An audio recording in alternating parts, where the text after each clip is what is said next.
So we're back with another Rants review. This time we're checking out the Hobbit, the board game for Cryptozoic. Let's open this up and see what comes inside this Unexpected Journey. So right off the bat, you've got a really beautiful guide for the 1 to 4 player game, talking about how to use the dice, the cards, and the effects of it, which is solid.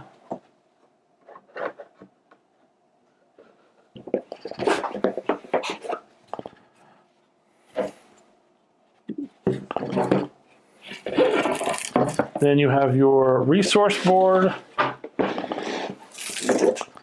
your Shire and Lone Lands board,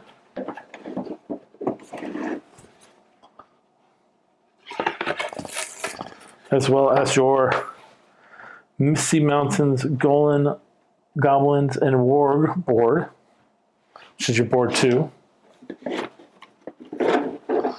And then you have a bunch of punch boards with cards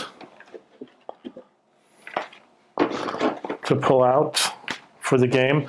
Another really cool feature about this is the board does have, the box does specifically have spots for all these cards you're going to punch out to make it really kind of neat and organized, which is really nice. And then a very cool, the Hobbit die bag for your Hobbit themed dice, which is really cool. This is a direct tie-in to the Hobbit movie. So if you like that movie or you hated it, here's your chance to play it. So we're gonna set this up, we'll be right back. So we got the game all set up, ready to go. It is a game that is done over 2 specific rounds. The purpose of it is that you have the board 1, which is the Shire and the Long Lands, and then board 2 basically takes you into the next set of the game. The way the game works, on your turn, you're going to take an event card and have to resolve the event. So follow Bilbo Baggins to rescue him. So I need 5 rabbits and 2 hammers. And if I'm successful, I get to upgrade and take one of the character tokens. So unfortunately, normally you only get to roll these 4 white dice. So I would have to get a lot of benefits from that. But on your turn, you can play a company card out of your hand, which, for instance, like I'll play Owen, the dwarf, and he has the gold icon, so he gets put sideways and placed into the pool, and I'll get to roll the gold die also, give me a better chance at more features. So I can grab whatever dice I want to allocate my first roll. Oof. And then I can also play other character cards from my hand, but none that would benefit me here.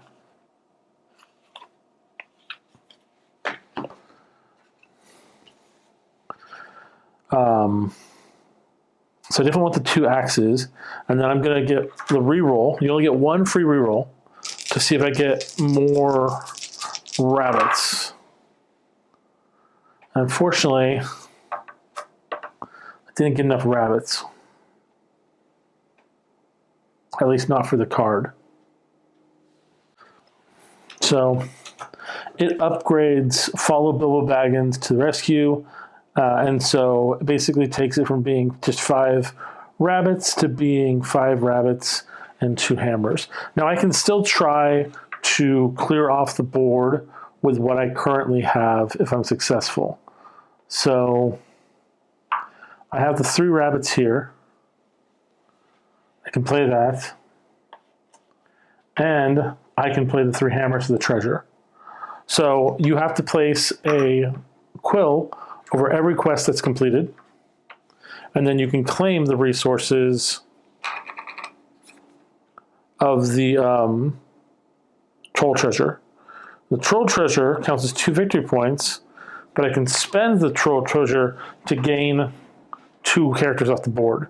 Now resources are limited, so you have these resources here on the top of the board that you can use, but once you've used them, they're gone.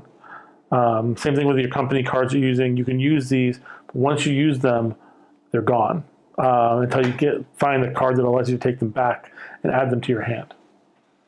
Now, if you didn't put a quill on your turn, that would mean that the next player would have to discard one of the resources off the area, because the whole point is to keep trying to resolve the board, continue the story and journey.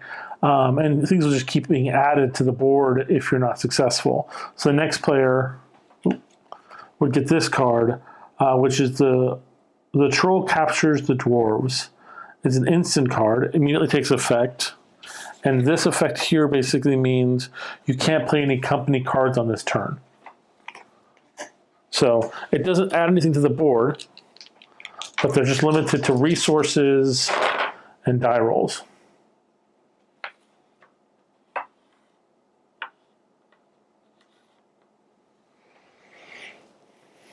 So unfortunately, there's not a lot of attack on the board at this time. There is a lot of the dwarves, though, so keeping those 2 rabbits and the 2 heads. Well, again, you get 3. Keep the troll Bert talking.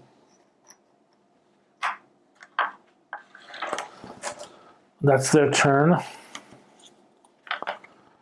Bill Baggins must hold out against the trolls.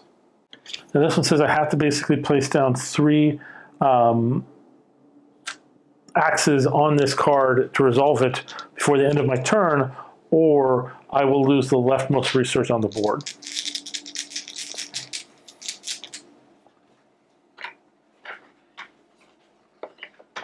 So I'll spend Dory to get the gold die, just so that way I have a better chance. Well, that is very hammer heavy. So I definitely have that resolved. Let's reroll these.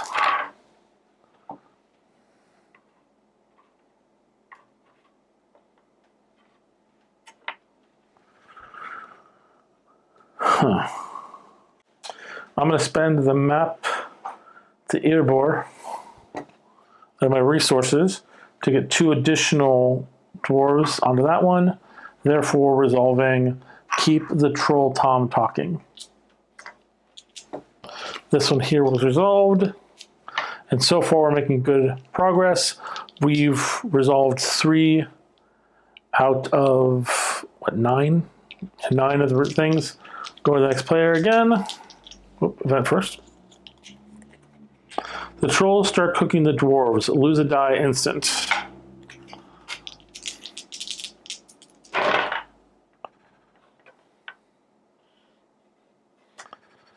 That's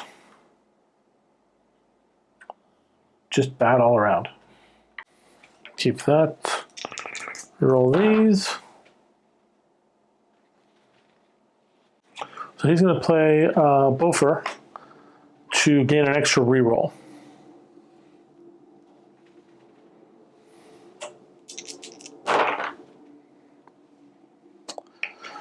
Now that puts him at 3 dice, but he's going to use Feely now to double this die, putting him at 5 rabbits and 2 hatchets, therefore resolving that challenge, which is one of the more difficult ones outside of the requirement to have 7 of the rabbits. Oof.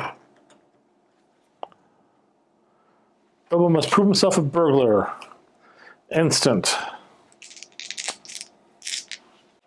All right, Noki. Let's go. I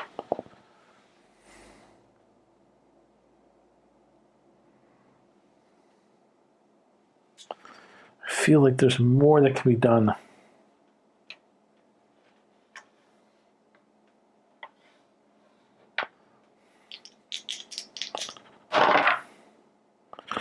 Womp womp.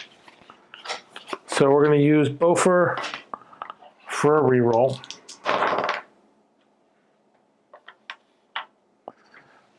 Okay. Okay, Bilbo, you're up. So we're going to resolve the instant with these 3. And we're going to use Bilbo to get the extra one of him to put a quill. Yeah, so the point of the game is you're building up and solving these. We just got 4 more to go. Once you resolve all that, you'll gain all the board 1 resources, and then you'll move up to the Misty Mountains, board 2, and you'll have to resolve all of these to be able to gain things like the goblin treasure and so on and so forth. But again, your progression in the game is limited by your company cards and your resources. If you run out of resources or company cards, then you're going to basically be hampered and not be able to proceed forward. And that's basically it. So you have to keep going, keep pushing through, and being very, very resilient of what you want to basically do with your resources for your benefits. But all in all, it's a really kind of fun game. It really gets you into the feeling of the Hobbit as you work together in this cooperative board game with your allies to solve the journey and win. So hopefully you guys find this interesting. If you're a big fan of Lord of the Rings, hopefully pick this one up for the Hobbit as well. And we will see you guys next time. Bye.